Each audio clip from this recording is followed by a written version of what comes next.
just talking about lubrication and surface tension and chemical bonding. This is a group of polyethylene type molecules. And actually polyethylene itself is a long chain polymer with a carbon backbone and hydrogens on all the carbons. Okay? Ethylene itself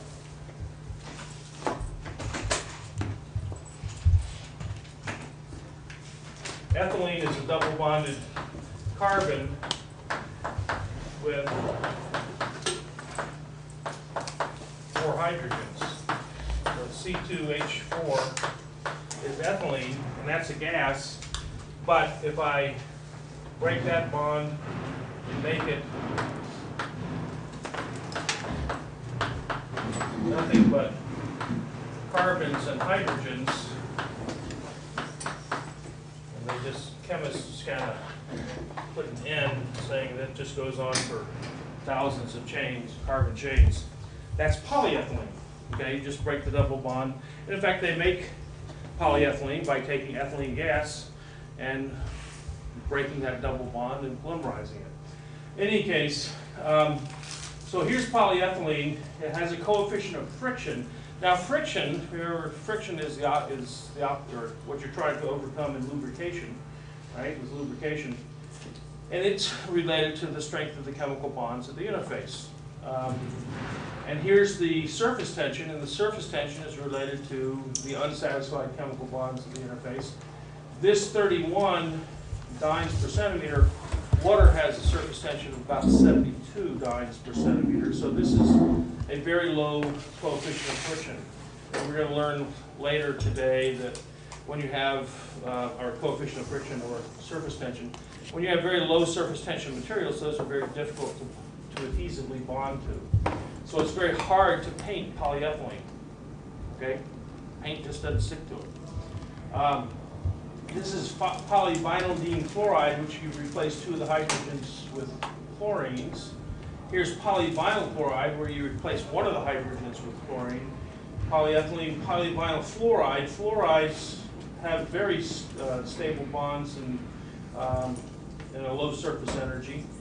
So there's 1 fluorine, here's 2 fluorines, and if I go down here, I have 3 fluorines, okay, with the hydrogen, and 4 fluorines is Teflon, polytetrafluorine PTFE, right, polytetrafluoroethylene.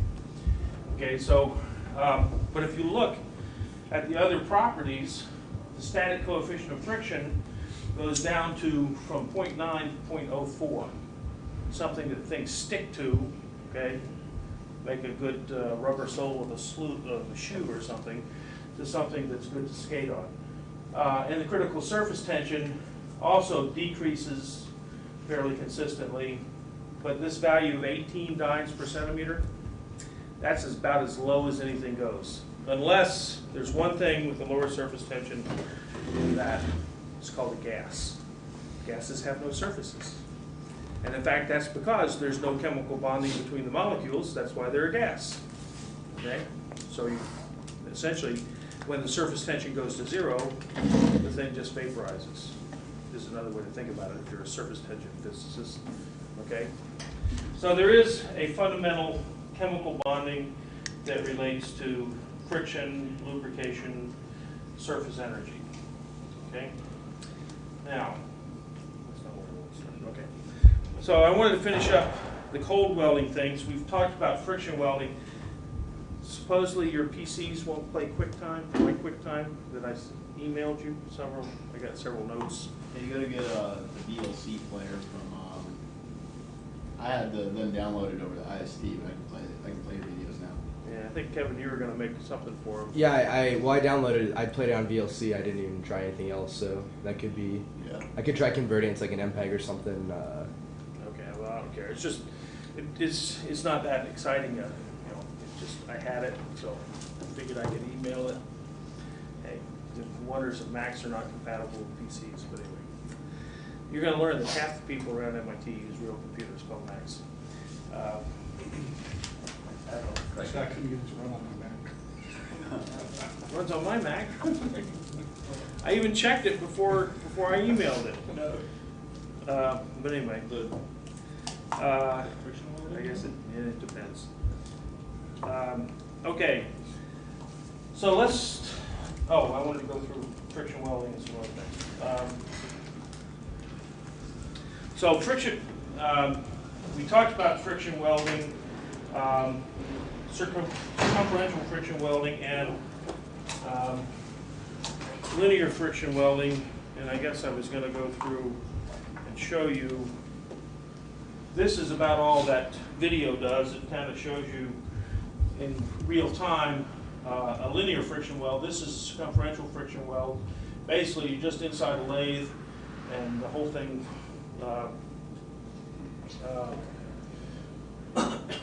one of them spins against the other, and you generate lots of heat very quickly. Okay, and the whole thing occurs in just a fraction of a second. If you look at, I'm turn down this thing. So sort of circumferential friction weld. This thing's got a terrible time delay on it.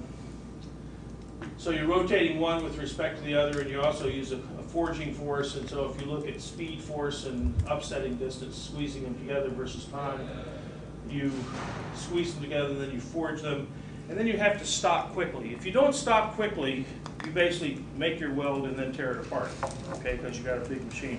Now I mentioned that they also, it's not just drive shafts for cars. There's some expensive parts. This is a titanium compressor rotor. This is probably a $100,000 part. And they've actually friction welded that together. Here's the cross section. There's a friction weld right down in there. Okay?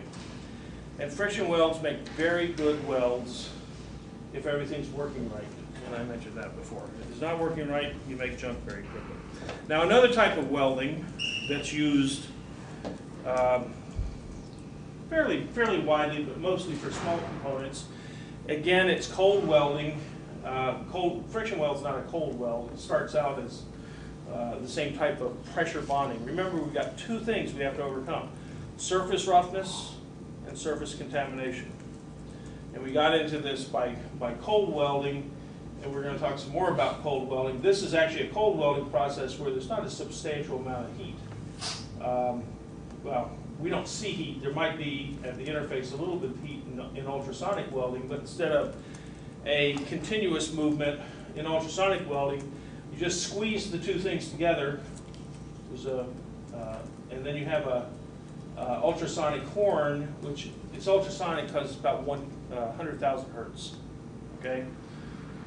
Only dogs here above about 20,000 hertz. Humans usually around 16,000 hertz.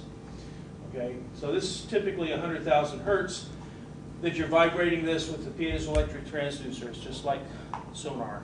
Okay, in fact, they use the sonar materials that the Navy developed, okay, years ago for sonar, high power piezoelectric materials to do the vibration. And you squeeze things together and you make a weld that looks like this. Okay, this is in aluminum. This was made at Ford Research. They have, I'll pass it around, but if you look at the two sides, they've got different types of geometries to keep it from sliding on these surfaces, because it's the surface in between that you want to slide to generate friction. But instead of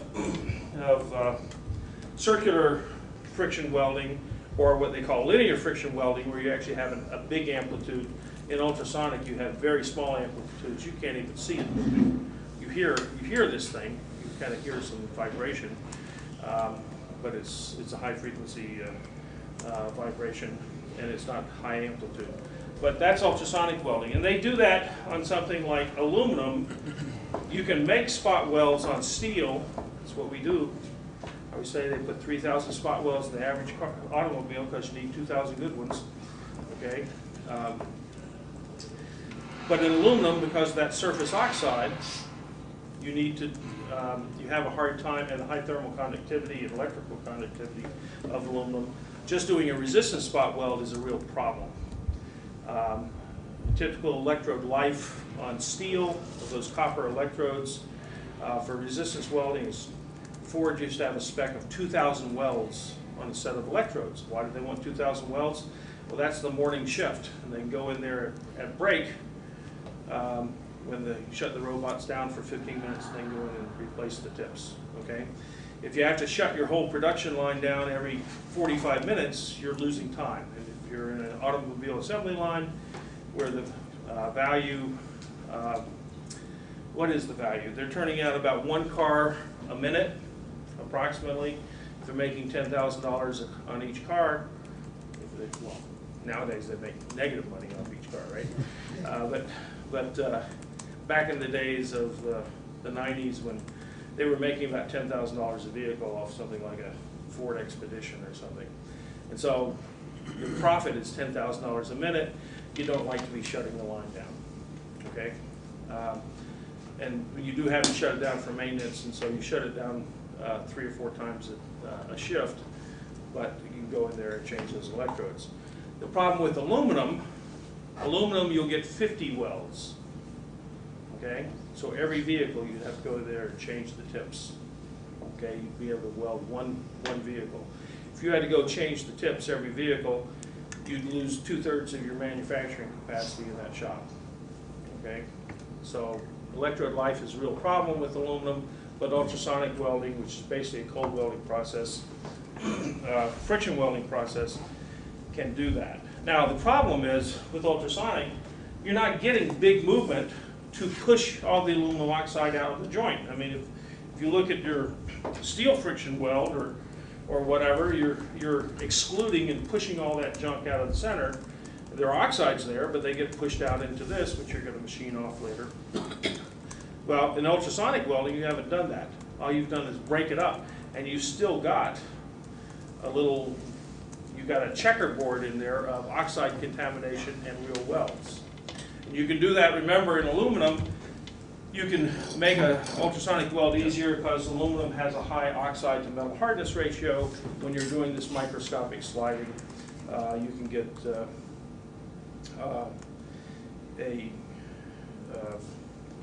a good weld, or what appears to be a good weld, even though you're burying the aluminum inside, because the aluminum doesn't spread out like peanut butter and continue to kind of contaminate the surface. Now, turns out Sandia National Lab one time developed a process for nuclear weapons of ultrasonic welding of aluminum where they got rid of the oxide, and what it was is they had their electrode had like an 8-inch radius on it. Okay, so the radius of curvature was huge, and here's your aluminum pieces that you want to ultrasonically weld, and they would slowly increase the pressure such that they're first welding here and vibrating, and then as they increase the pressure, they keep on getting a bigger and bigger weld, and they're essentially pushing the aluminum oxide out, and they could get 100% bond. But only in nuclear weapons work could you afford to build a machine that's going to do that.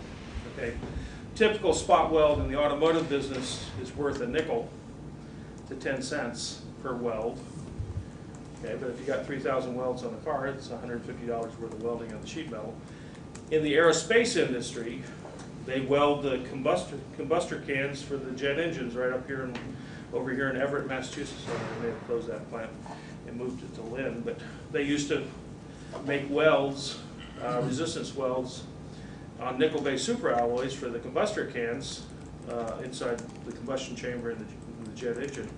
And those welds were worth about $2 or $3 a piece. Okay, and I don't know what they're worth in the nuclear weapons business. Okay, it could be $1,000 a weld. Who knows? Okay, what they're worth. But big difference in price.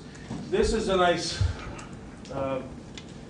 drawing of what's happening. You've got the asperity contact, and you're vibrating them, and you end up not with a perfect weld. But remember,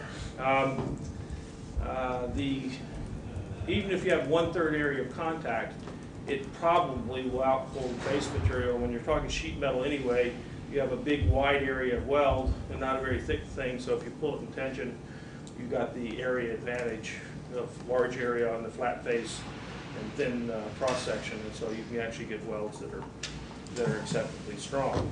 Now this is a nice actually just came across this one this morning. This is the 9th edition of the Metals Handbook, which I never bothered to read. I looked at it this morning, and this is actually a wire wedge bond. Remember I said they make 50 trillion of these little 1 mil gold wires on the semiconductor chip? Well, this is a wedge bond where they're using aluminum. Now, if you're using gold, gold doesn't have a surface oxide. It only has picks up oils and carbon dioxide and stuff like that from the air as contaminant. But actually, if you heat things up to like 300 degrees, you'll vaporize off the water and things like that. So you get a nice clean gold surface by just warming it up a little bit. But aluminum, the oxide is very stable, and so when they're trying to save money and not use gold wires for the semiconductor bonding, here's the wedge bond. And basically, it's like a sewing machine, only you got a metal wire, and they come in here and they ultrasonically vibrate it.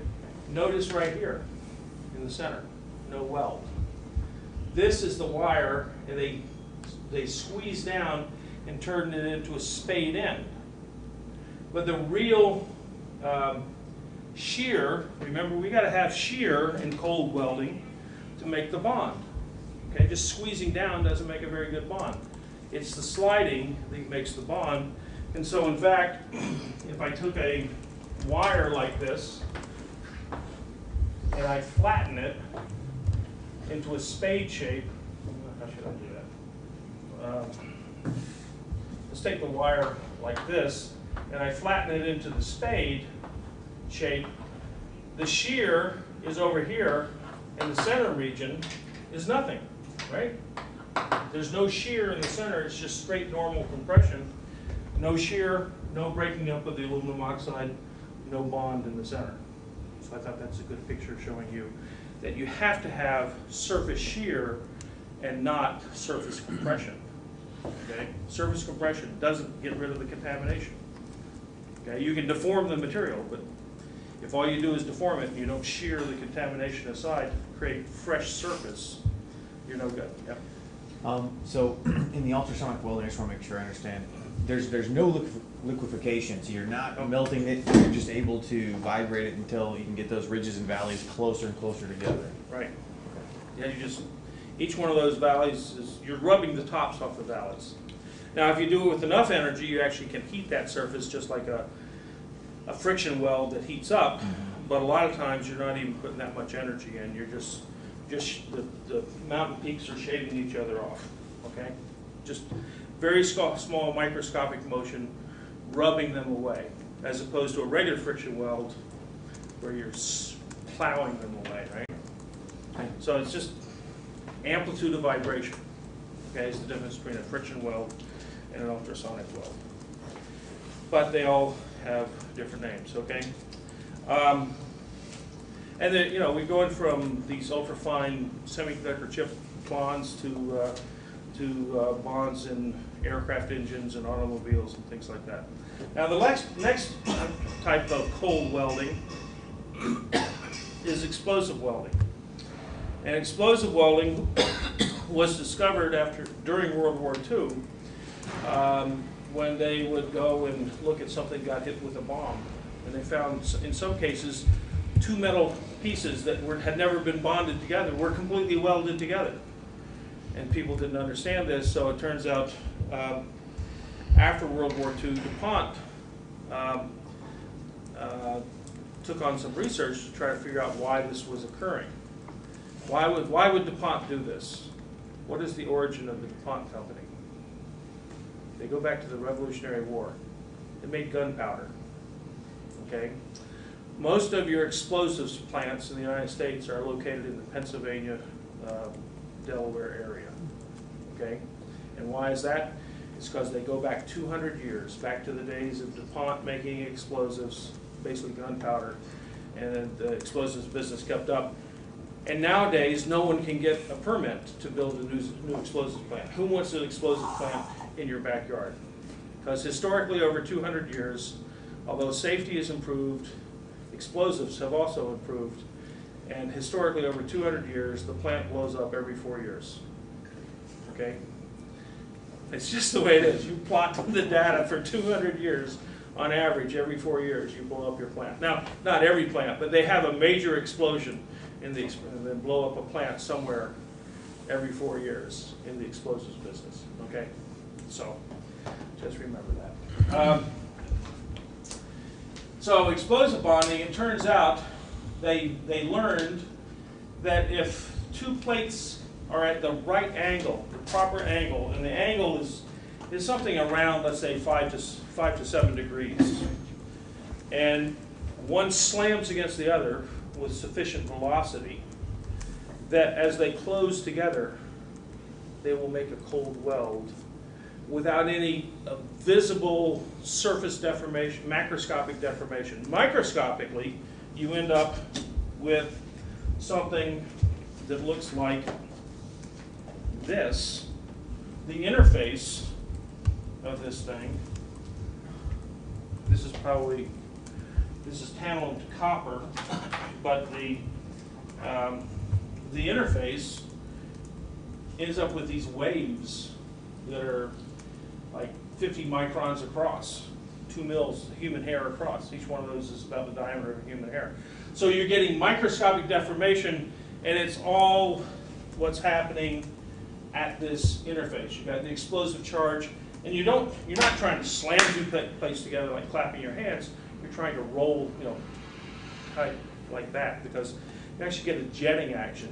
And the jetting action is blowing you've got, I don't know if it's supersonic, but you have a jet that's blowing the contaminant away from the surface and cleaning the surface, and you get 100% bond. Okay? Now, people have tried explosive welding. Well, first of all, there were only 2 places in the United States where you could get explosive welds made. I think there's only 1 now. DuPont had a little place somewhere in Pennsylvania where they used to do this, because it's sort of, you have to do it out in the countryside. Not everybody, you wouldn't do it in Cambridge, okay? It makes a loud noise, okay? Right now, there's a company called Explosive Fabricators in Golden, Colorado, and they happen to own this little canyon. And so, it's just north of Golden, between Golden and Boulder. I've driven past it. And they make most of the explosive clad plate for the United States and much of the rest of the world, although other people do it as well, okay? So they make big explosive clad plates. Here is an example of a transition joint.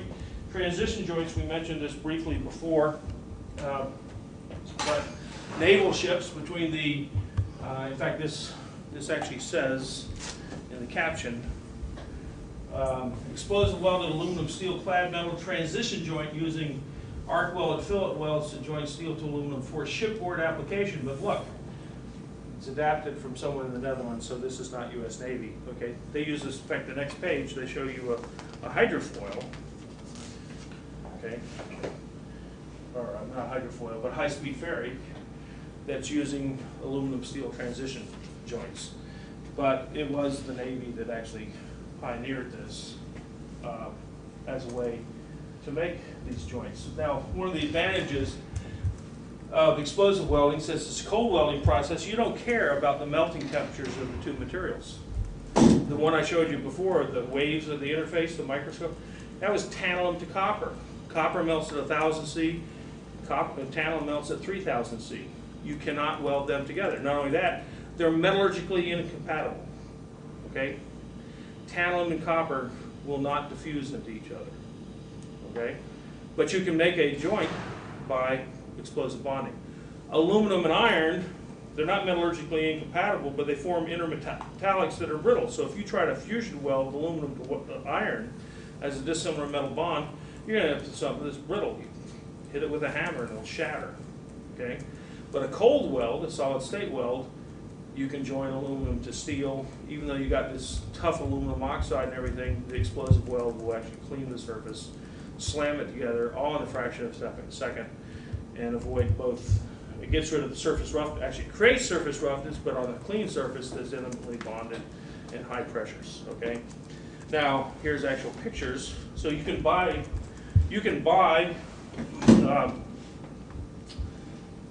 plates that people cut up into little transition joints. So here's your transition joint where you've got your aluminum on the top and steel on the bottom. You weld to the aluminum, you weld to the steel, and you got your transition joint. The only thing you have in between is a problem of corrosion. Okay, it's a big corrosion problem as far as that goes. They also use explosive bonding in some cases for tube sheets. So this would be a tube inside a great, you know what a tube sheet is, and a heat exchanger or something, right? So you got all these tubes, and then you might have a 6 or 8 inch thick tube sheet plate and a bunch of, you know, thousands of holes in it for a heat exchanger. You put the tubes in there, and they need to make a good seal so that, you know, you got two fluids, whether it's a gas and a liquid or two liquids or whatever. As the heat exchanging fluids, you don't want them to mix with each other, particularly if one of them happens to be slightly radioactive, right? So you want to have an excellent seal here. Sometimes they weld each one of these, but when you got 10,000 welds, it's a slow way to do it. Sometimes they actually come in with a little charge, just a small charge, and they have the right angle. Remember, these things have to fold together at the right angle. And they just slip a charge in there, pop the charge, and make a weld. So the whole thing just splays out into a conical shape weld. And I remember one of my grandfathers worked in combustion engineering in Chattanooga, Tennessee plant where they made some of the early nuclear reactor components. In fact, he told me a story once about that. But I remember walking through, and they were doing explosive bonding of the tubes in the tube sheet for this thing that was, you know, the size of a 2-story house. And there, you know, walk through the shop, and you'd hear this. There, it was muffled and stuff to keep the noise down, but you hear this pop, pop, because they were setting off these charges inside the tube sheet to build this huge heat exchanger. Okay, let's see if there's any other. Talk about ultrasonic, explosive, linear friction. So, cold welding is not something we usually think about, but it is in fact something that's used for tremendous numbers of welds, like the wire bonds. And I said 50 trillion a year is what I estimated a few years ago. But since we're talking about wire bonding, I want to talk a little bit about how do you manufacture semiconductor chips, and how it's changed over the years. So we're going to switch things a little bit. Well, let's see. Actually, I do have one touchy-feely I can pass around here. I just talked about the problem of steel to aluminum. This I got from the Chrysler Tech Center, I guess, in 1993. It says February 1993, scratched on it somewhere. But Chrysler was trying to, they call it the Chrysler Neon now, but back then they were trying to develop this small car, and they wanted to make a lightweight version of it while they were coming out with the small car. And so they were looking to try to make it out of aluminum. And I told you the problem of trying to make spot welds in aluminum. You get 50 spot welds before you get the aluminum alloys with the copper tips, and you have to change your electrodes. So they were looking at riveting aluminum to steel. And this is just a lab demo where they took 2 sheets of aluminum, put a piece of steel in between. On the end, you can actually see where they were shooting a steel rivet into this. And I remember saying to them, well, don't you have a corrosion problem? I mean, this thing's going to go through salt on the roads in New England and everything else. And they said, well, they Teflon coat the steel rivet. I said, well, you're doing all the shearing as the rivet shoots through. Is that going to wear away the Teflon? He said, yeah, but at that point, it's completely encased in aluminum, so what do we care? Okay, if we sheared away the Teflon there. Underneath the head, there actually had a, you know, they still have in that kind of dead zone where you're not getting shear right underneath the head, you still got the Teflon coating, which gave electrical isolation at the surface where the corrosion would occur. And so they put these things through salt spray tests. In fact, this one's probably on the end has already been coated with some other paint or something. But the tops have been sitting around for 17 years in my lab or in my office it's that corrosive in my office. But nonetheless, you're not even seeing any corrosion on that, even in Cambridge humidity, right? So there are little tricks you can play, but you do have to worry about not just joining things together when you have incompatible materials like aluminum and steel, which are two most common metals.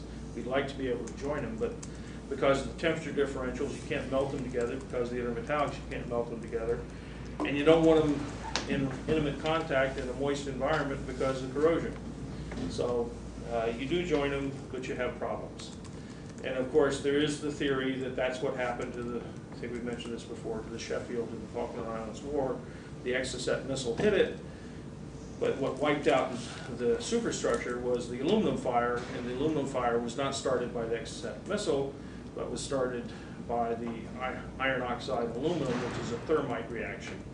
And we can talk about thermite reaction. We'll talk about it right now because there's not much else to talk about in thermite reactions. A thermite reaction is basically Fe2O3 plus aluminum goes to Al2O3 plus iron. Two irons. Now it's actually a more complex reaction than this, but I'm going to just talk about it as rust. They actually use Fe3O4, and then you get 3/4 and 2/3 and everything else on your things. It's easier for me to balance this. This reaction has been used since the 1880s, actually maybe before that. You take aluminum powder, actually probably wasn't much before that, because we didn't have a lot of aluminum powder before Charles Martin Hall in 1884, okay? Anybody know the history of aluminum? No, Napoleon had a dinner set, cutlery made out of it because it was more valuable than gold. Right, exactly. I should have brought the book on Alcoa book that actually has a picture of the French cutlery and stuff made out of aluminum. The cap of the Washington Monument originally was aluminum, because when it was built, before they learned to make aluminum cheaply, aluminum was more valuable than gold. They thought it'd be a good cap, so it was like a 4-inch cap to the Washington Monument. Now they've since replaced it, but aluminum was more valuable than gold. So I guess the thermite reactions, they weren't doing this for welding, okay, until after Charles Martin Hall developed the process. And Charles Martin Hall started a company called Alcoa, Aluminum Company of America, okay, and they were forced to split up by antitrust to form a company called Alcan, Aluminum Company of Canada. In France, a guy named Paul Hérault, H-E-R-A-U-L-T, independently came up with the same process as Charles Martin Hall. Had a big patent fight over who had priority. I think Hall won. But the French company is Péchiney that makes aluminum, okay? And so this is the beginning of all these companies in the 1880s. But in any case, when you had aluminum powder, you could mix it with iron oxide, and if you use a blasting cap or something like that, you can set it off, and you now have an aluminum fire going on with the oxidant is the oxygen from the iron. And you end up with 4,000 degrees Fahrenheit temperatures in molten steel. And so if you want to weld two railroad rails together, they used to weld, or they still do, weld railroad rails together. I went to see this once 20 years ago down here in Roslindale in Boston. The MTA was welding some rails together on a new section of track, or an old section of track they were repairing. And all you need to do is you have a ceramic lined bucket.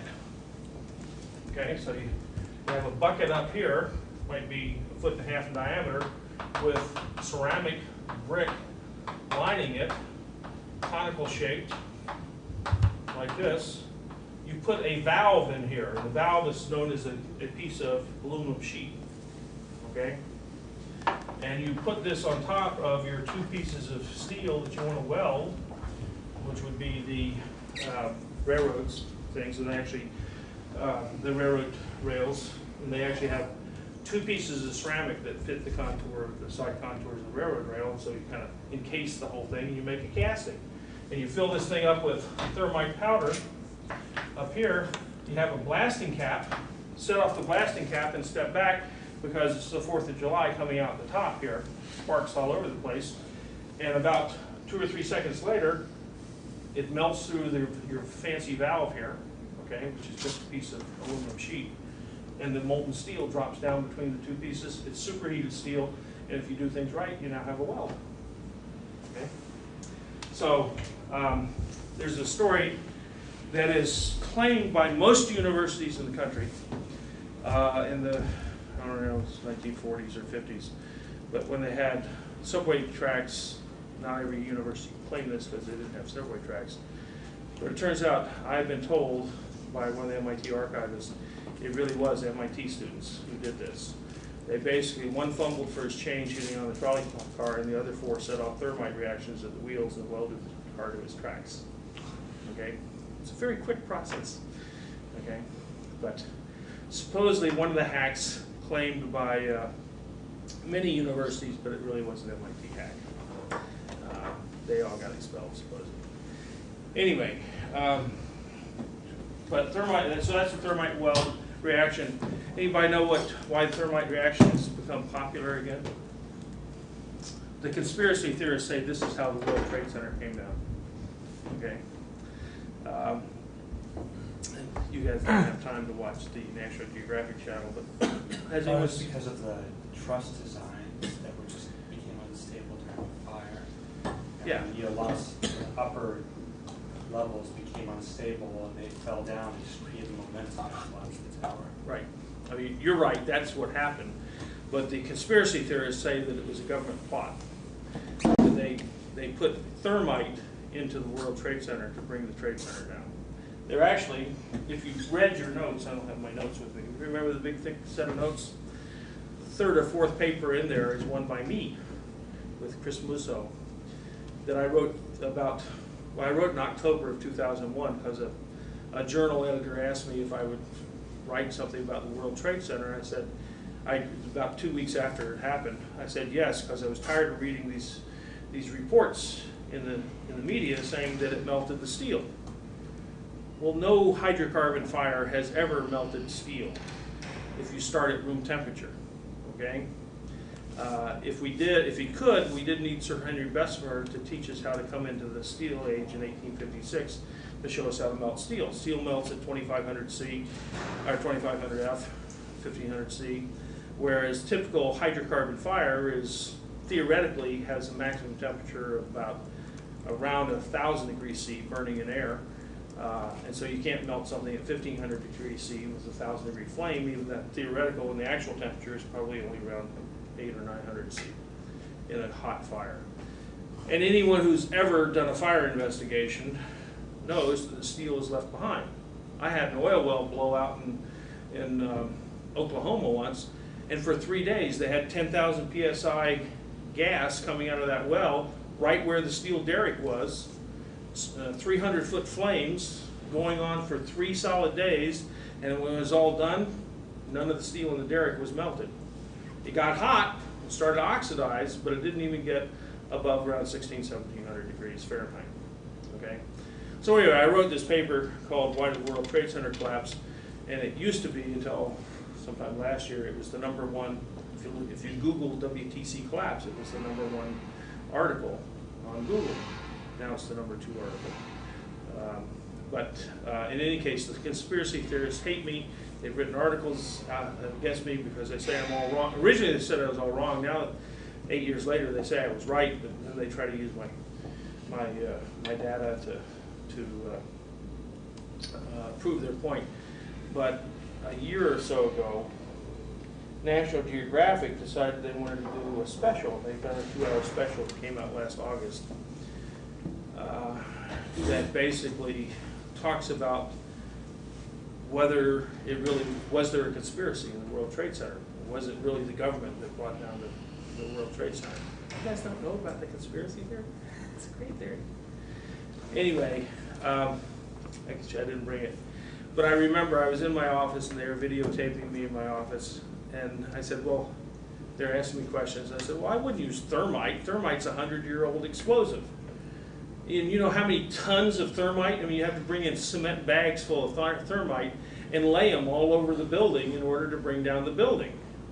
And you're going to do that with everybody working in the building and take you months to do it, and no one's going to notice. There's a big hole in the wall over here. You know, why are the holes all over the building?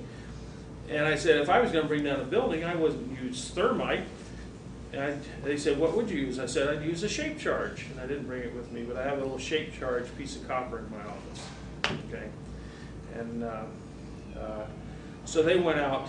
They went to New Mexico Tech in Socorro, New Mexico, where they have big explosives. They have a whole mountain range, okay? And they do explosives. And they tried to cut a column with thermite. They couldn't do it. Because thermite works by gravity. You could cut a beam, horizontal beam, just like making a railroad tie weld, but they actually made a cone shape around a vertical beam and put a bunch of thermite, a couple 100 pounds of thermite in there, set it off, and it just dripped right through. Okay, it didn't melt the center of the beam. Okay, so it didn't cut the beam.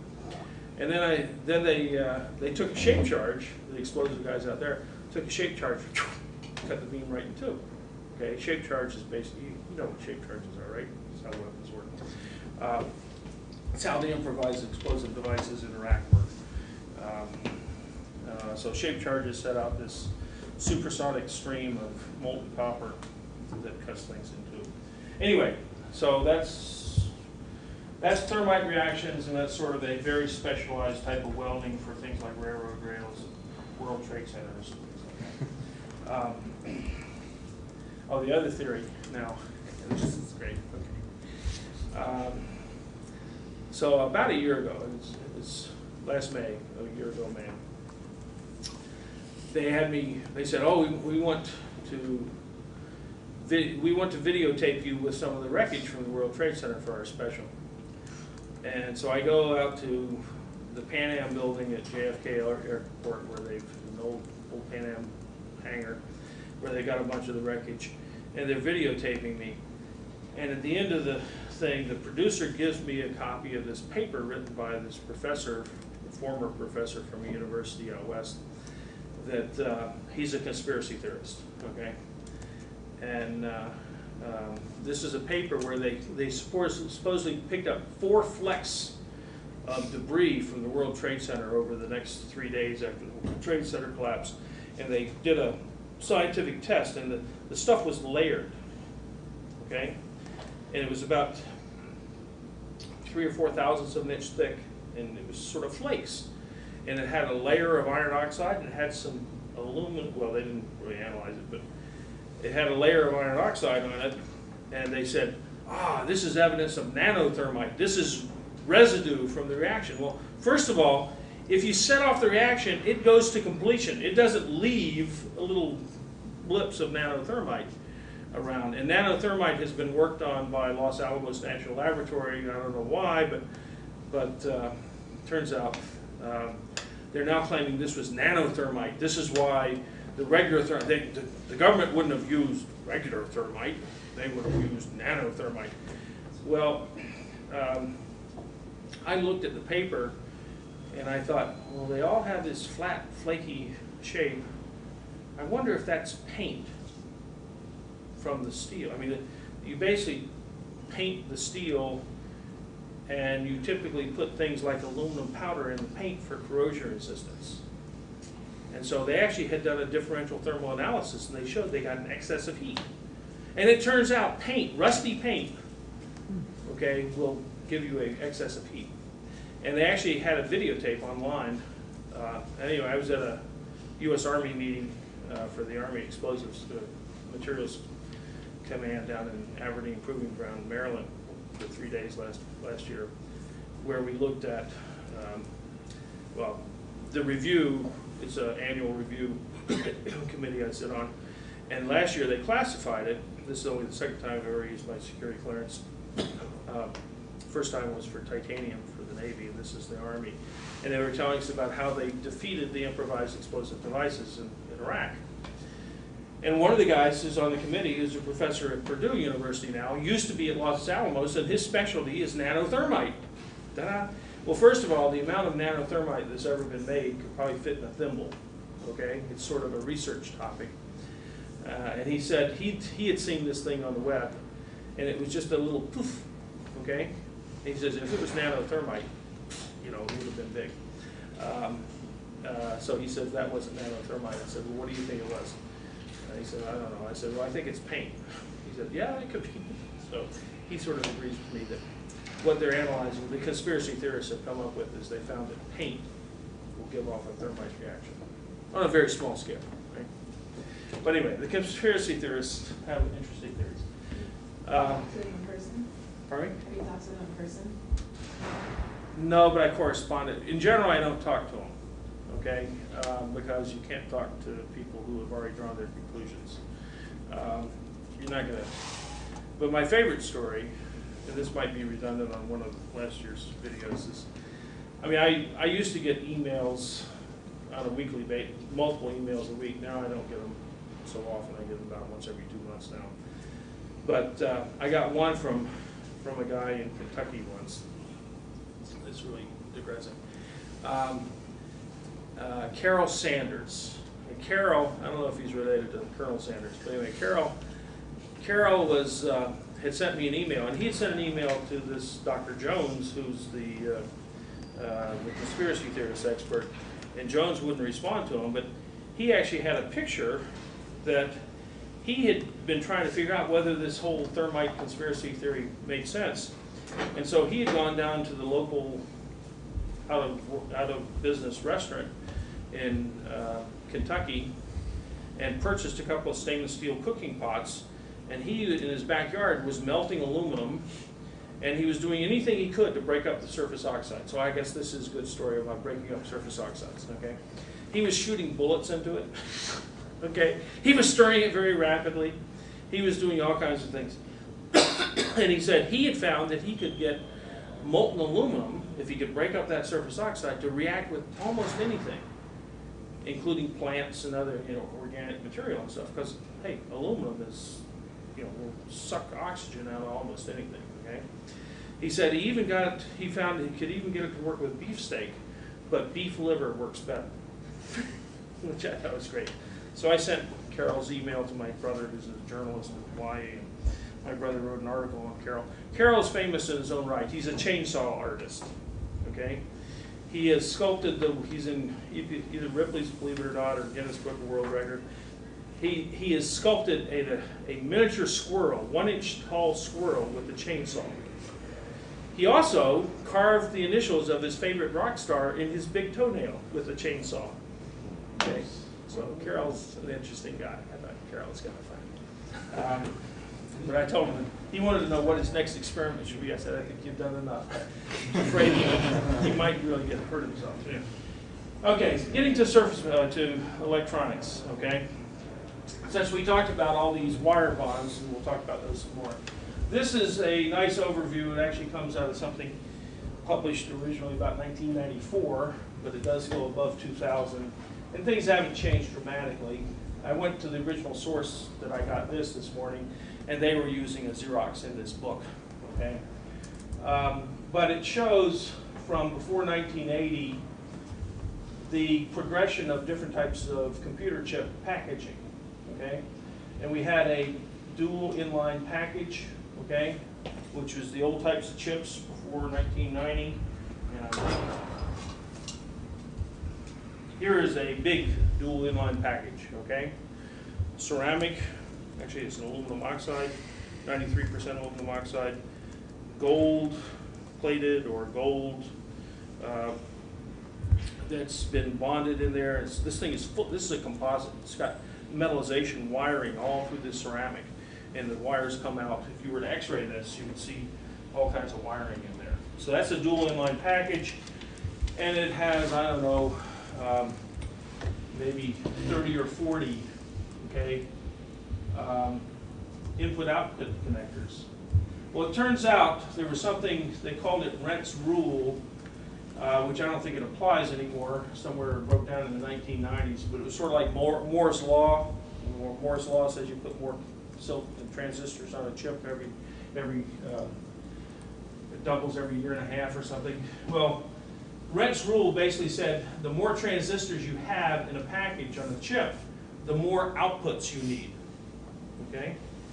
And the number of outputs was increasing over time. And you see a big break here where they go from, you know, they were having a hard time getting above 100, and then they all of a sudden went to 500, and the military's actually made some chips, I understand, with 2,000. Okay? It's sort of the whole computer on a chip. I think it's starting to break down because when you get to, you know, 100 million transistors on a chip, now you really are putting the whole computer on a chip, and now you don't have as many inputs and outputs. But in the old days, he's going to check. Actually, I think maybe the air conditioner has gone on. Thanks. Okay, but it's not anywhere near as hot as it was. Okay. In any case, here's the progression and different types of packages. We have something called flip chip. We'll talk about tab, pin grid array. I've got a pin grid array in here somewhere. This is the technology from the early 80s was pin grid arrays. So, 286 processor, okay? IBM 286, the early PCs. It might have something like this. It has a bunch of pins on the outside. That's called a pin grid array as opposed to a dip chip, okay? Now, there's two bands here. This is what we call perimeter bonding, and this is what we call area bonding. If you're going to be able to make these input-outputs, you have two choices. You can either bond around the outside circumference of the chip, or you can bond to the whole area underneath that ceramic package. Okay. The current technology, and I don't have one of the latest and greatest, is basically flip chip, or sometimes called C4. Didn't really get used until 2000. It was invented by IBM in the 1980s, but it wasn't needed at that time. And a flip chip is also known as a ball grid array, and this is what's used most commonly today. It's an area bond, and it just has a little gold pad, a bunch of, like a checkerboard of little gold pads, right? And you put a little solder ball right on there. And originally in the 1980s, when IBM did that, the solder balls were like a millimeter in size. But they were talking about, back then, they were talking about 30, 40 balls, but they really didn't need it. They could use perimeter bonding and DIPs and stuff.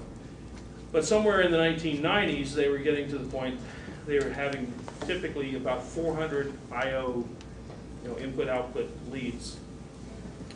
And they started really working on C4 technology. C4 stands for, this is not C4, I think there's a C4 in the military, right? This is not that type of C4, right? C4 is some sort of explosive, right? C4 in semiconductor packaging is controlled collapse. I guess this goes really well by now. Chip connection. So that's what it means in the semiconductor packaging business. And you can get, with C4 area bonding, you can get up to 2,000 input-output. I've never heard of anything higher, but I actually haven't heard over the last 10 or 15 years that they need to go higher, because now you're getting such integration on the chip that I think the number of I/Os has kind of reached its peak and maybe coming down. The other technology is, not passing all these, flip chip, right? Yeah, that's one. This actually says Intel on it. It's called TAB, T-A-B, tape automated bonding. It basically is like a 35 millimeter film tape. And if you actually look on this thing on the side, you'll actually see, if I took it out of its package, it is a piece of film, and it's got little squares so it can be wound on a big reel. And it is a series of gold-plated wires. You have to kind of pass it around and look at it. Gold-plated wires on the plastic, and that's got a simulated chip in the middle. I used to have them with real chips. Actually, here's one with a Pentium 4, which is This is 15-year-old technology now, but this one has it's a bad Pentium 4, okay? It's got a little ink dot in the center, so it didn't pass the test. But while they were testing it for being able to make the solder bonds here, the 400 IOs, this is perimeter bonding. But every 4,000, let's see, every 4 mils? Yeah, that's right. I think that's right. I think I got it on something else. But anyway, electronic packaging has gotten much more complex over time, and the perimeter bonding has something that looks sort of like it. The chips tend to only be about 1 centimeter on a side. Now the military has made some chips that are 2 inches on a side, but you have to use some really sophisticated technology because the substrate doesn't have the same thermal conductivity or thermal expansion coefficient as the silicon. That aluminum oxide substrate expands with heat at a much different rate. Silicon is very brittle, or gallium arsenide is even more brittle. So and these chips, typical chip, anybody know how much power is dissipated in a chip when it's running flat out, if your computer's grinding away? It generates about 30 watts. And if it's 1 square centimeter, that's 30 watts per square centimeter. If you learn later, that's roughly equivalent. Remember that propane torch I brought in? That's about the heat of a propane torch.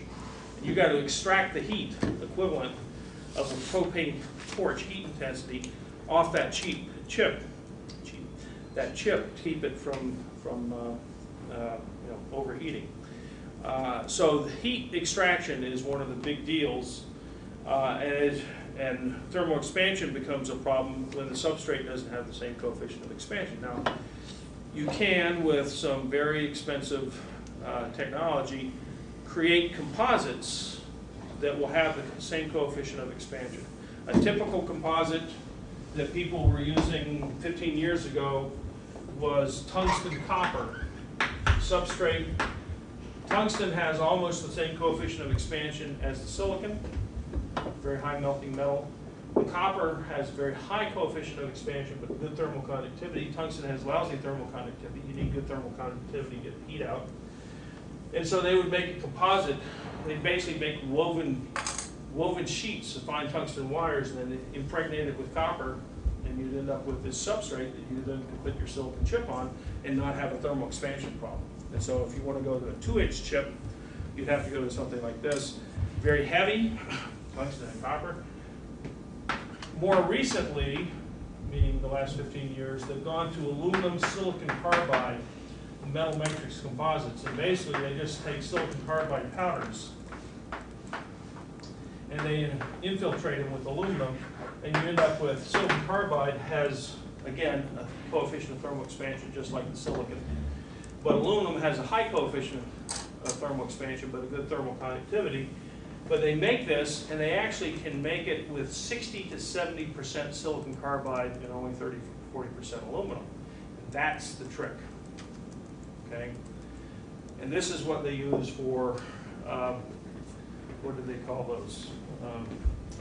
Phased array radar chips and things. This actually technology was really pushed by Raytheon and phased array radar. Okay?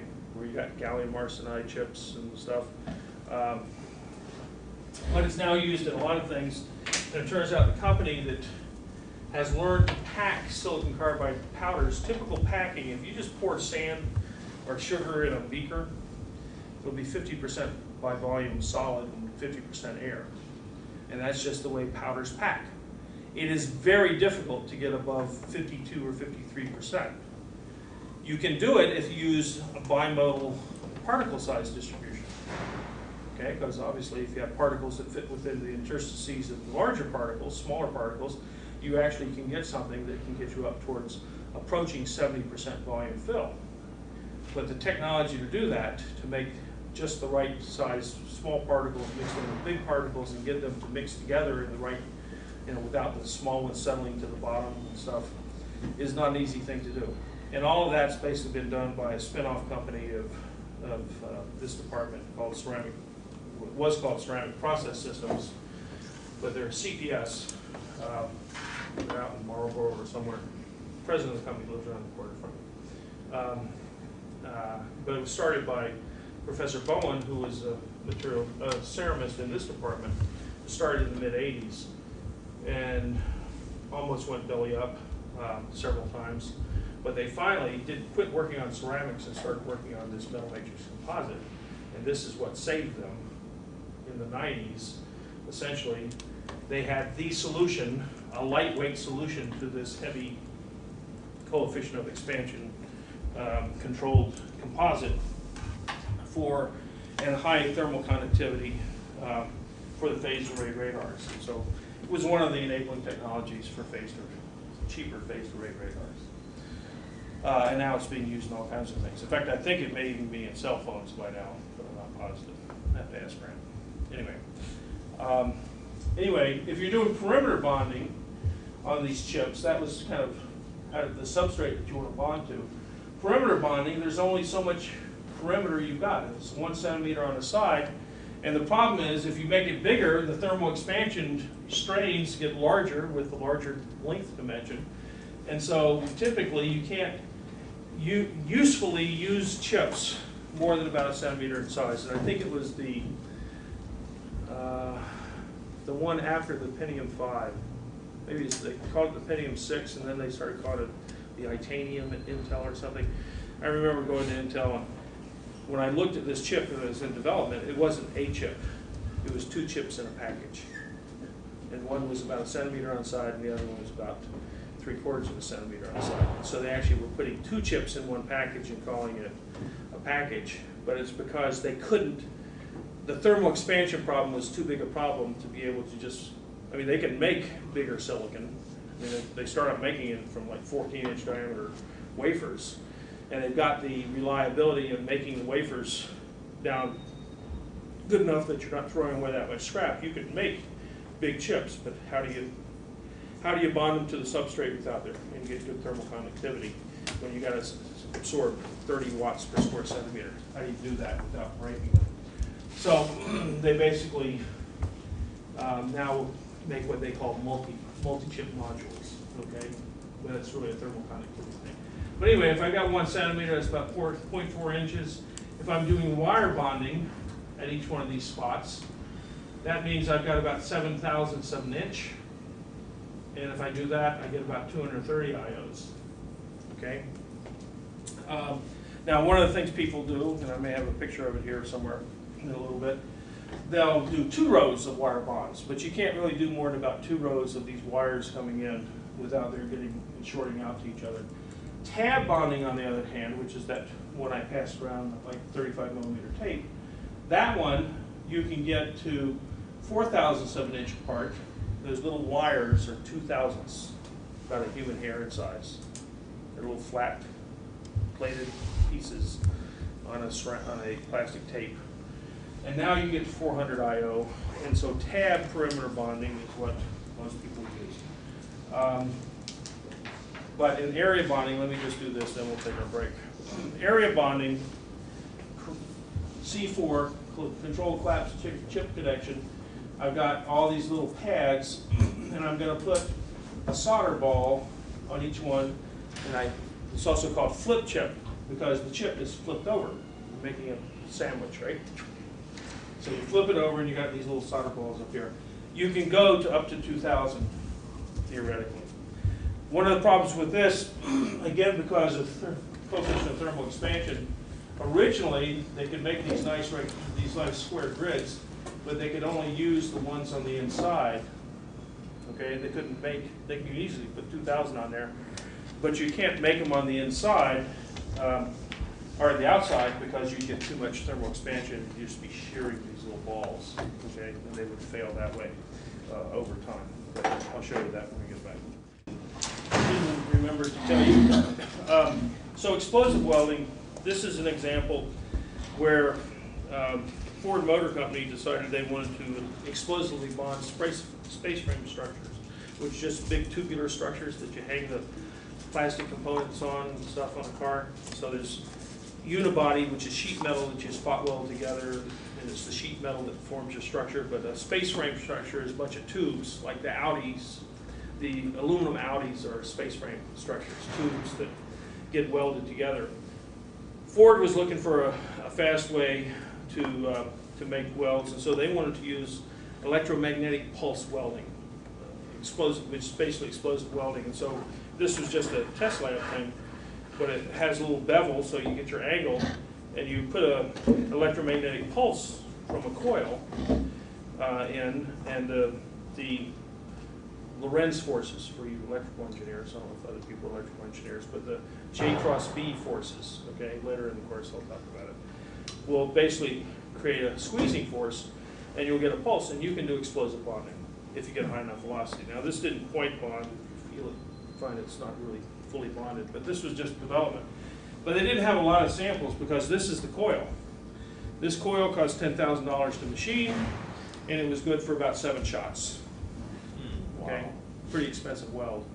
Now it turns out it's because whatever force you're applying to that to slam it together is also, Isaac Newton said, so for every force there's an equal and opposite reaction.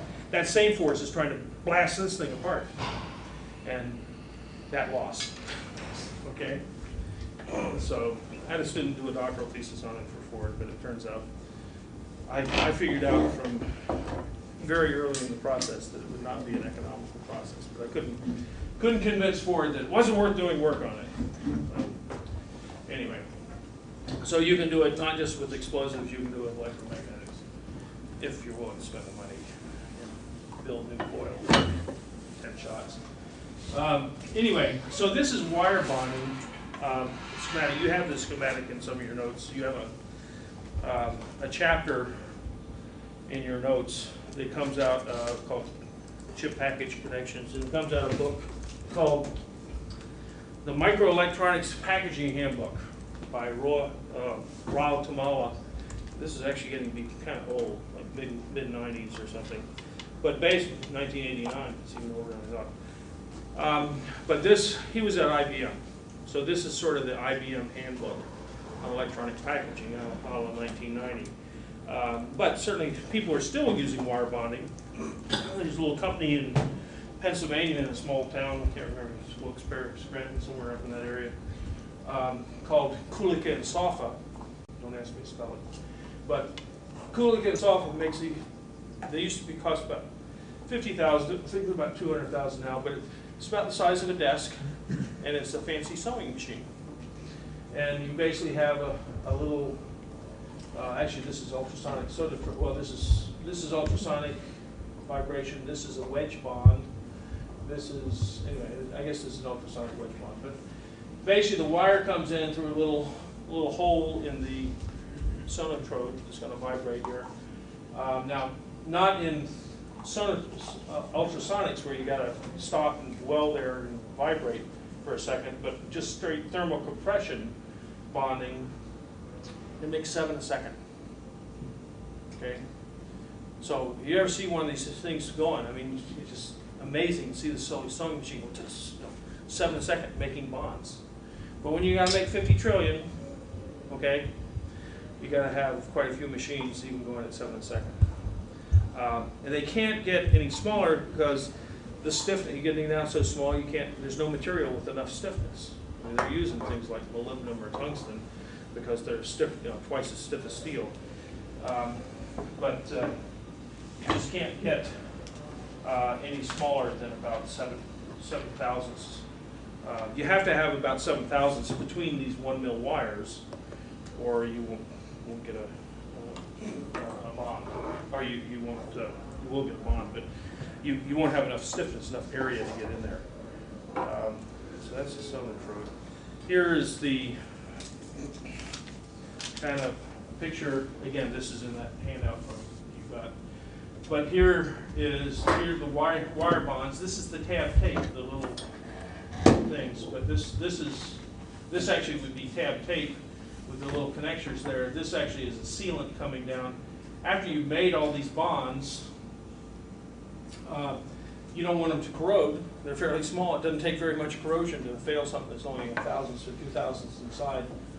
So you basically put an epoxy sealant on here to keep the moisture out.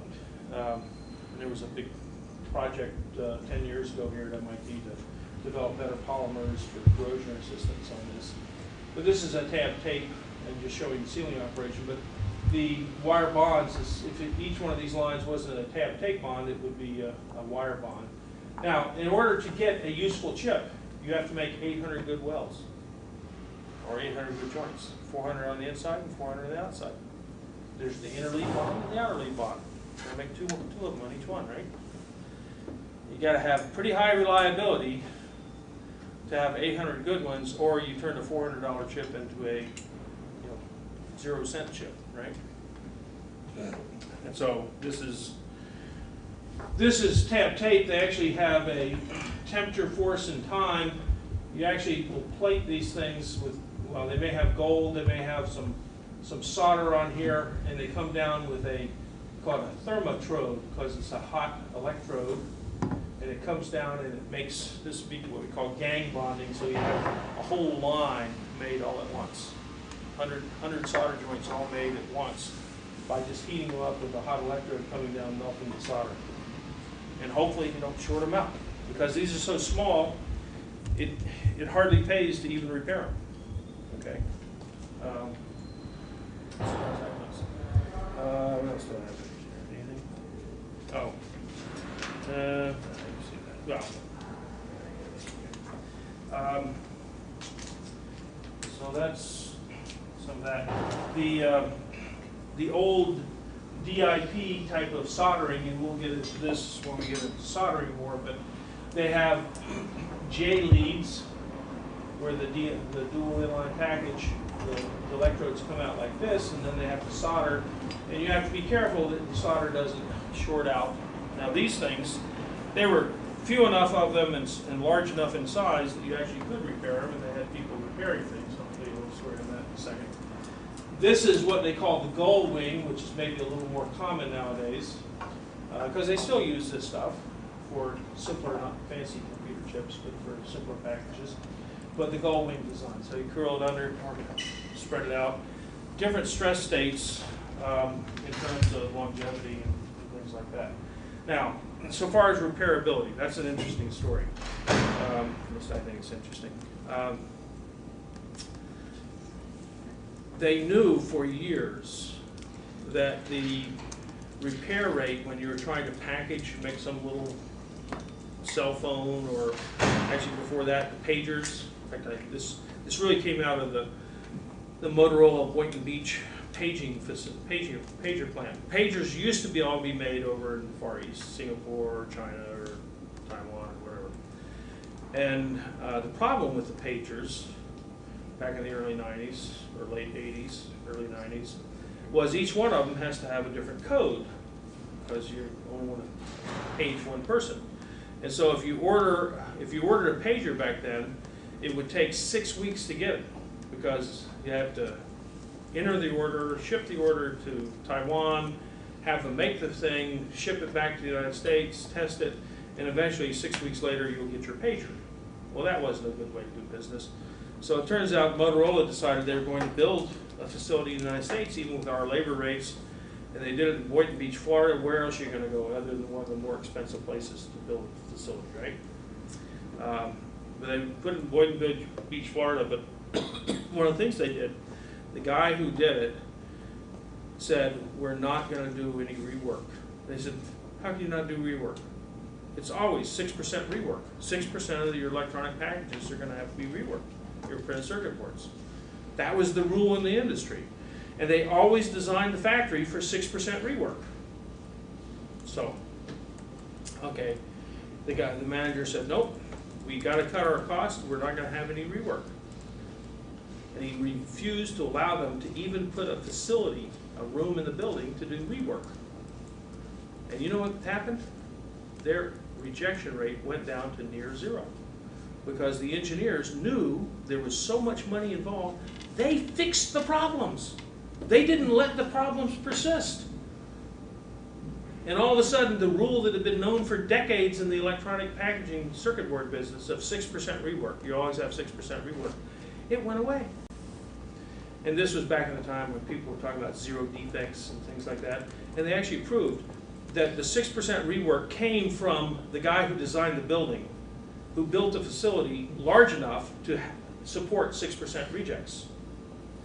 And that meant that the process engineers would fix the process until they were down, that the repair facility was not overloaded. And so they were accepting, their acceptance level was 6% rejects. My other, similar story on like that. So I was at a Ford facility where they built Mustangs in the early 90s. And it turns out at the end of the line, when they assemble the vehicle and they put gasoline in it, they're supposed to turn the key and a guy's supposed to drive it out into the parking lot, okay, before it gets loaded on the railroad cars or whatever to be taken to the dealers, right?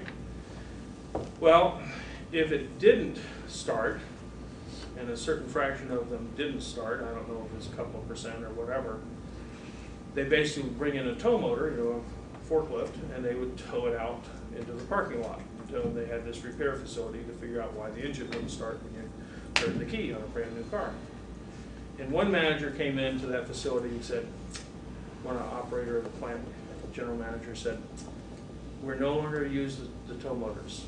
If it doesn't start, you're going to push it out to the parking lot. And you know what?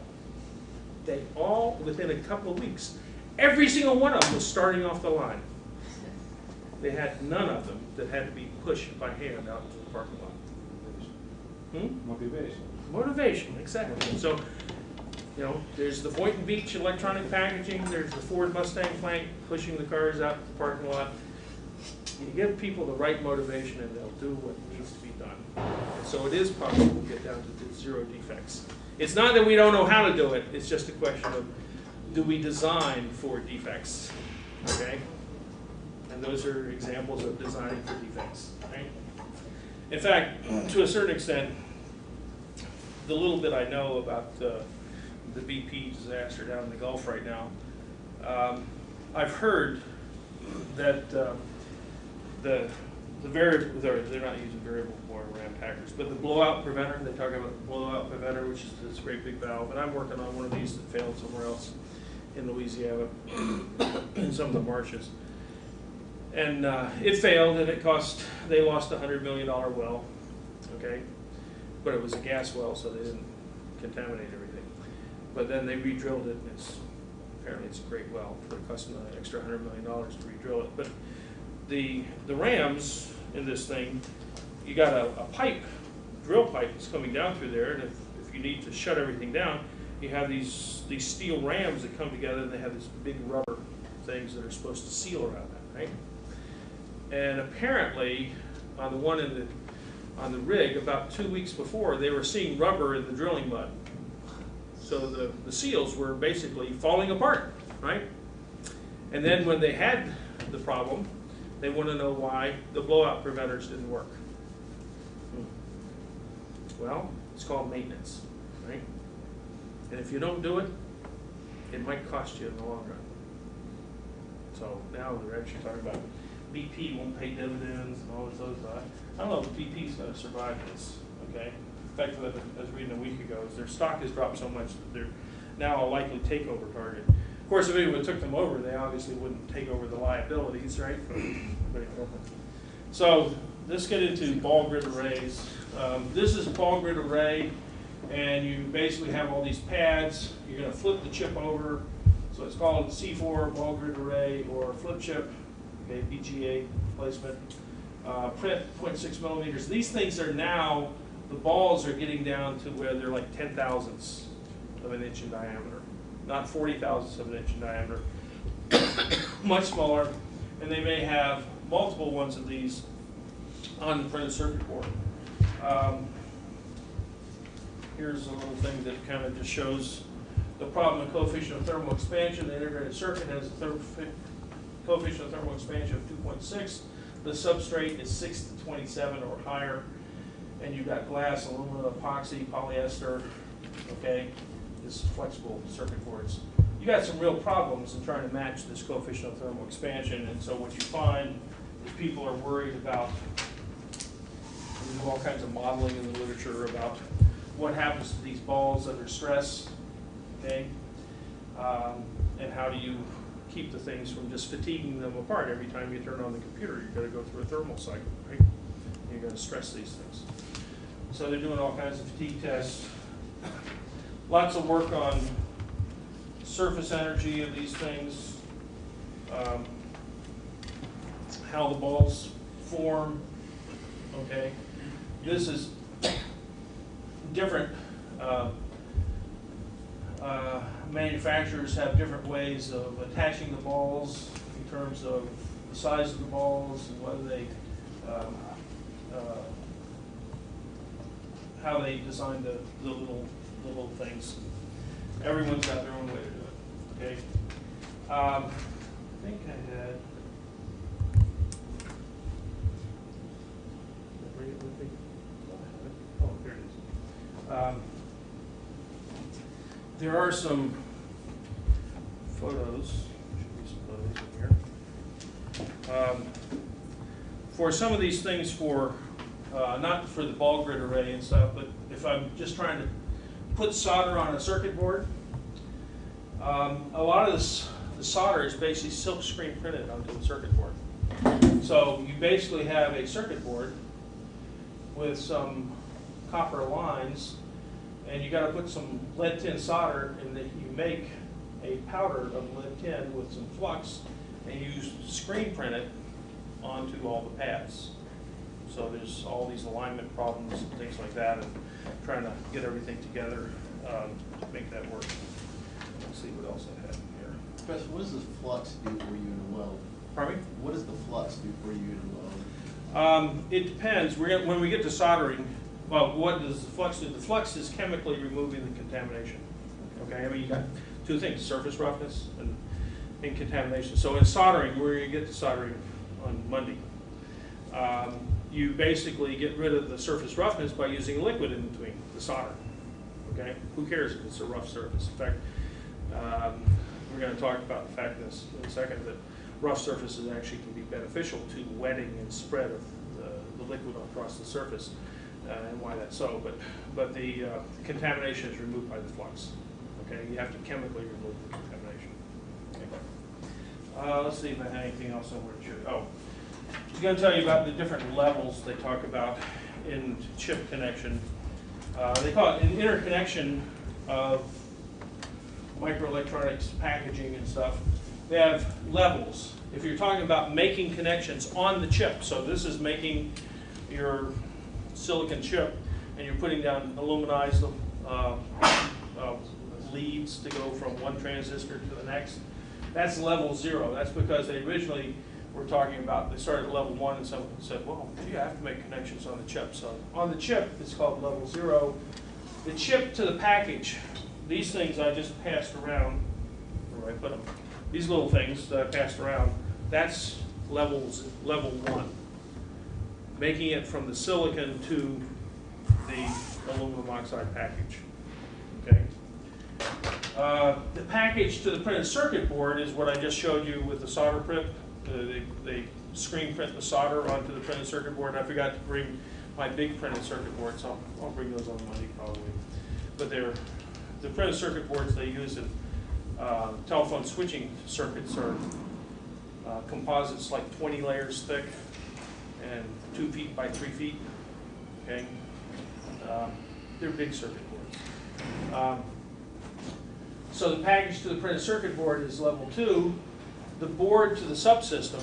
So if I go to some relay rack of electronics and I have 10 printed circuit boards and they're all on one panel that goes in the rack, that's the board to the subsystem. So I got a subsystem that, like a drawer that goes into a relay rack, and I got a bunch of boards on that. So I have the connectors there.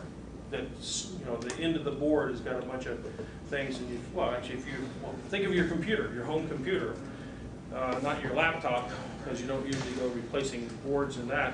But if you've got an old box computer, you can go in and used to just put in a whole, you know, video board or something, you know, you want to go to a fancier graphics board or something, you just push that in, okay?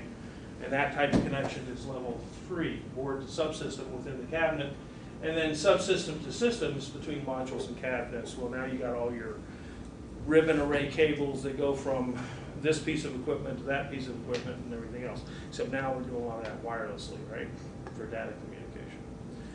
So we got microwaves everywhere. How come we're not all burning them? Okay. So that's what anybody have any questions on, oh, I guess I was going to talk a little bit about lead-free.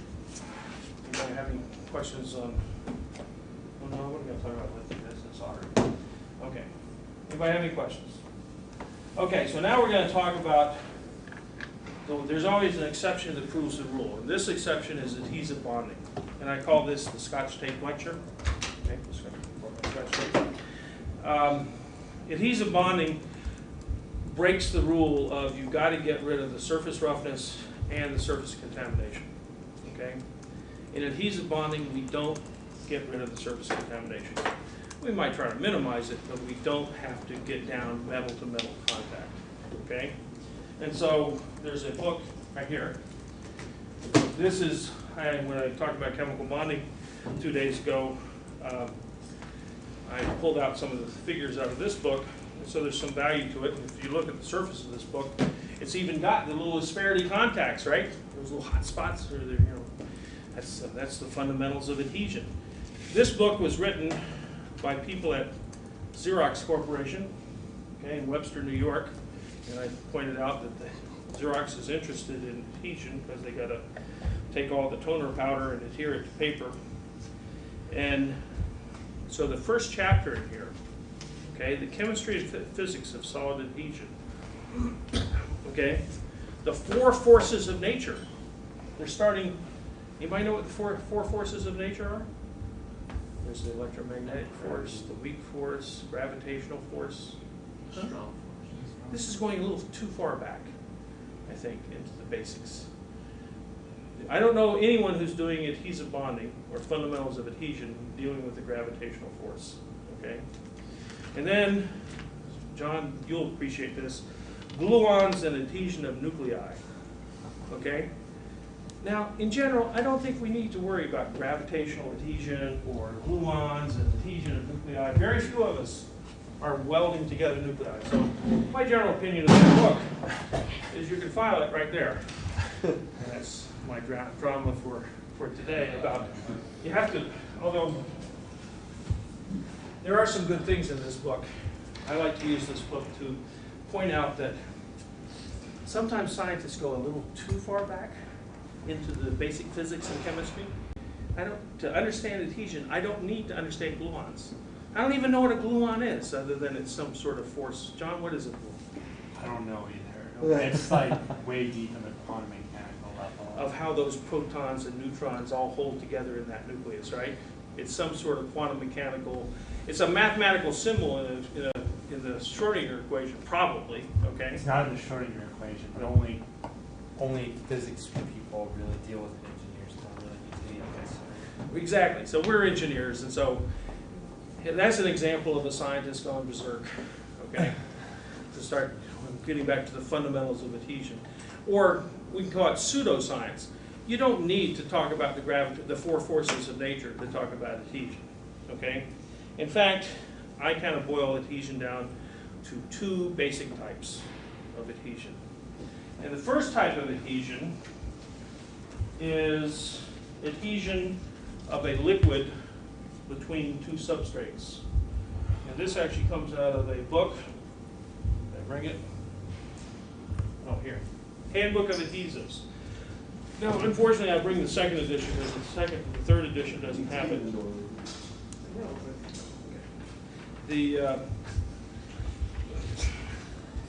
This comes out of the book, but chapter 2 in this book, or maybe anyway, chapter 2 or 3, is by, just got to keep letting you know that the Navy does some good work, right? Zisman, Laboratory for Chemical Physics, Naval Research Laboratory. So he wrote the chapter 3, Fundamentals of Adhesion, And here he's got those little asperity contacts and elastic deformation. By the way, his second figure is nothing more than the effect of, in cold welding, if you have lauric acid on the surface, of how much extension of the surface you have to get rid of the peanut butter smearing and contaminating the surface. So he's talking about contamination. But here's, oh, he was the one who had this little thing I showed at the beginning of the class today on polyethylene that came out of him. And here we have an idealized adhesive joint, okay? So you have, this is a term most of you, this is good for Scrabble board, I guess. You know about adhesives, but this is the adherend.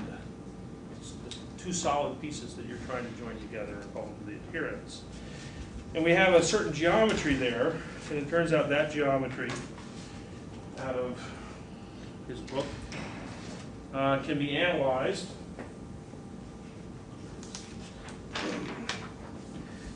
So I call it, and this is just Tom Eager terminology, I call it type 1 adhesive bonding.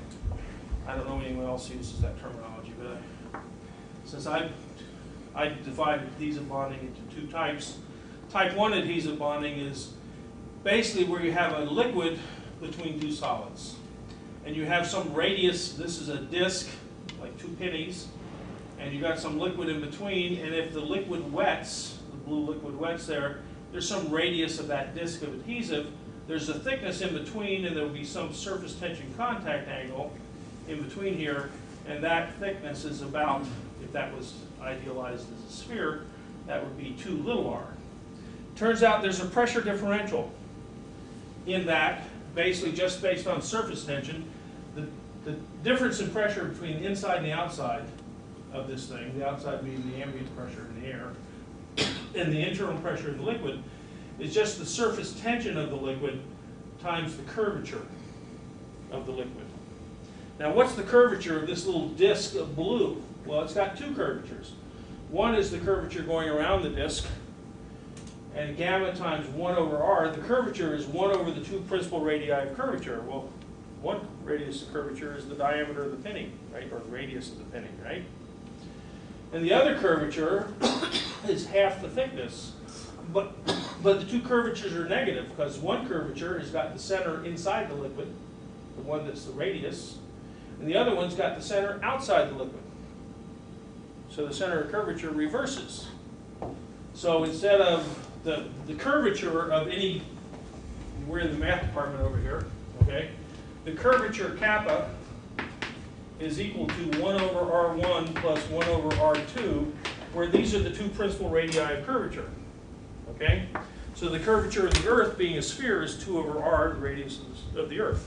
The curvature of the cylinder is 1 over r, because the other r, r2, is infinity for a cylinder, right? And 1 over infinity is a very small number, okay? So the curvature of a cylinder is 1 over r. The curvature of a sphere is 2 over r. If I got a complex shape, it's still 1 over r1 plus 1 over r2. But in this case, we got a big R, which is the size of the disk, and it's positive because the curvature is inside that liquid. Here, it's 1 over little r, but it's negative because the center of curvature is outside. Okay. If I go through that, I realize that little r, if it's a good thin joint, is much smaller, then I basically have gamma times negative 1 over r, and I have a negative pressure inside that liquid. Okay? That liquid is trying to pull those 2 pieces of solid together. You actually know that if you actually had a bunch of solid spheres, and you put a drop of liquid on there that wets those together, and a lot of times it'll pull all those spheres together. If they were spread out on the surface, you could do an experiment like that. I haven't ever done it, but I know it would work because the liquid will actually pull things together. So that's one way to look at it, and you say, well, that's just a liquid, it's not going to have much strength. Well, I'm going to tell you a little bit how, this is basically the thermodynamics. I'm going to show you some of the kinetics and how you can change the kinetics by changing the viscosity of the material. Okay, that's what turns it into adhesive. Type 2 adhesive bonding, on the other hand, is very simple. It's just mechanical interlocking. You know how Velcro works? Okay, you got a rough surface and another surface, and they 2 mechanically interlock when you put the 2 of them together. Anyone remember the story of how Velcro was invented? By a guy in Switzerland, he was walking through the mountains and there were these cockleburs, okay, that would get on the legs of his pants. And he started thinking about, well, how does that adhere to my pants? And it turns out he went and looked at it in a microscope, and the cockleburs have little J things like this on the end of the cocklebur, and that little thing would loop into the fibers of the fabric and attach themselves to things. Just mechanical interlocking, okay? And so he thought, well, I could make something like that. He took some fine polymers and fibers and turned them into a bunch of loops, and then he cut the loops. If you look at a microscope at Velcro, one side is a bunch of very fine, somewhat loose fibers that are no one's anything to. The other coarser side is basically a bunch of larger hooks. Okay, and one of the ways they make those hooks is just to make a bunch of springs and then cut the springs. Glue the springs to the substrate and then cut them to turn them into hooks. Okay, so Velcro was discovered by or invented by a guy going through walking in the mountains in Switzerland and just thinking about why cockleburs stuck to his clothing. Now it turns out we have ways to make surfaces that have very rough surfaces. This is the structure of anodized aluminum. Okay. And if you look in a microscope at a very high magnification, you'll find the anodized aluminum actually has a bunch of little things like Velcro. And so if I want to get good adhesion, I'm going to build an aircraft and I'm going to adhesively bond the wing. I will anodize the surface of the aluminum before I put the adhesive on there. Okay? And that just simple mechanical interlocking. How does a brick work? Mortar. Okay? You basically put a mortar between a porous brick. And if you have a brick, you ever seen these glass bricks in kind of old construction? They make them out of glass. They actually have to roughen up that surface before you would get a good bond. You try to bond a type 2 adhesive to something that's very smooth and you'll get a lousy joint. Okay? But there are two types of adhesion, surface tension, which is type 1, and mechanical interlocking, which is type 2. So, what do I want to tell you about those in the last couple of minutes? Anodized aluminum. Yes, okay. And roughening up surfaces. I would say that the vast majority of adhesive bonding is type 2, mechanical interlocking. That's not to say that some of it isn't surface tension. And in fact, even the mechanical interlocking is related to surface tension. Because in order to get the liquid to flow down into the little pores of things, you have to have good wettability. So surface tension is important. And we'll talk about that some more on Monday. But adhesive bonding is different than all the other forms of bonding because I really am not doing a lot to get rid of the contamination. Okay? Cold welding, I'm shearing it away. Just mechanical action. Just break off those mountain points, mountain peaks, create new fresh surface that's not contaminated. And then I get a metal-metal bond, and I know those are primary bonds. Soldering, I'm going to use a flux. I'm going to get rid of that contamination. I'll get metal-metal bonding. I can get a good, strong joint with brazes and soldering. Welds, I melt the thing or whatever, and I get rid of that, float off the contamination, I dissolve it away, whatever I do. But in adhesive bonding, I'm just relying on van der Waals bonds. I've still got the contamination there. I don't have primary bonds. So inherently, adhesive bonding is a weaker bond. Now, how do I get around the problem? Well, I try to make up for it in adhesive bonding with lots of area. Okay? And that means I use plates, fibers, or powders. That's how I get lots of area. I mean, big bulk of material doesn't give me lots of area. You know, a sphere doesn't, I mean, unless it's a very small sphere.